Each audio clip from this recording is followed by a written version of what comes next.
Hey, fourth graders, it's Mrs. Denton. I hope you had an awesome weekend and had some fun time with your family over the weekend. Last week, we did some awesome reading work, and we ended the week doing some work where we were thinking about some really big ideas, some life lessons that we should have learned from reading our book. And so today, we're going to take some of that same type of work and do some work together using Pond. We're going to do some learning, some wonderings together to build on that big thinking work and big ideas, life lessons, so we can do some really in depth work with our own books. So today, we're going to take that thinking work that we are doing last week and we're going to bring it up a notch. We are going to allow that life lesson to sink in and hopefully spark some curiosity to learn more things about it.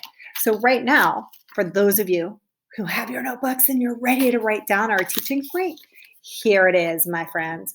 We are going to take life lessons that we learn from our fiction books to spark our curiosity to learn more about that topic or that big idea, that life lesson. So, we're going to go back to Pond and do some work together. So, when I was rereading Pond last week, and I'm going to kind of make myself disappear for right now, just so that you're more focused on the story and listening to me, okay? So, back to Pond, we were talking about how the kids all work together to bring the pit back to being a pond.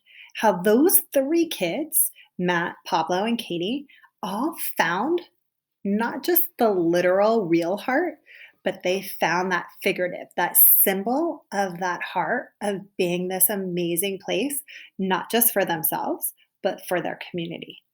When I read Pond for the second and maybe third time, things just jumped out at me.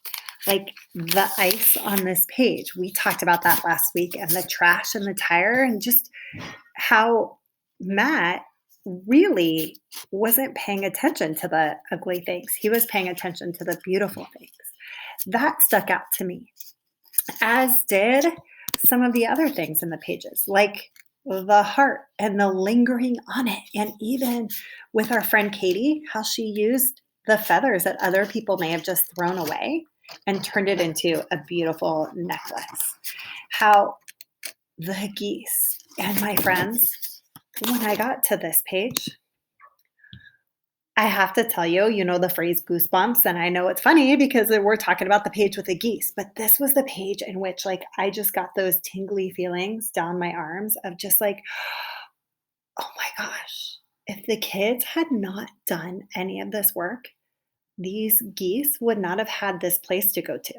That look at all of the beautiful things that these three kids, and yes, help with their community, their parents and stuff, but that these three kids desire and caring of creating the pit back into the pond, created a home for all these beautiful geese and the boat that they got to go and enjoy.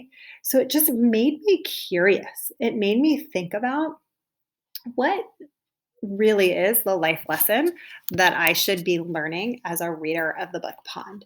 And it made me think about that kids really are powerful and that kids can save their environment or they can change the community around them.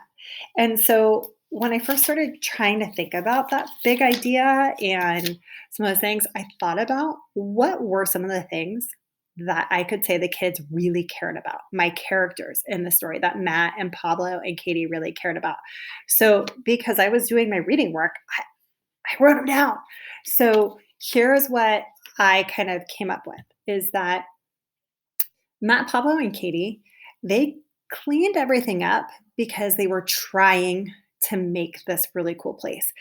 While they were doing that, they found the heart, which ended up being like the biggest symbol in the book. And then they cared about beautiful things, again, going back to the feathers or even the boat, like things that other people may have thought were trash. They were able to reuse and that they really cared that they were making a difference. So you're going to pause me. You're going to stop me actually in a minute, and you're going to come back to another video of me continuing this later on. But we're going to pause and you're going to do some of this same work with your own book. You're going to go to the slideshow to pause for a moment from Pond and do some of this thinking work on your own book. What you are going to be doing is thinking about some of your characters in your book and thinking about what was it that your characters cared about and what were some of the symbols that were maybe in your book that now that you've reread it, you may have missed the first or second time you read the book, but now that you've reread it, you have seen some of the things. So you're going to do some of this work and a little bit deeper than I did.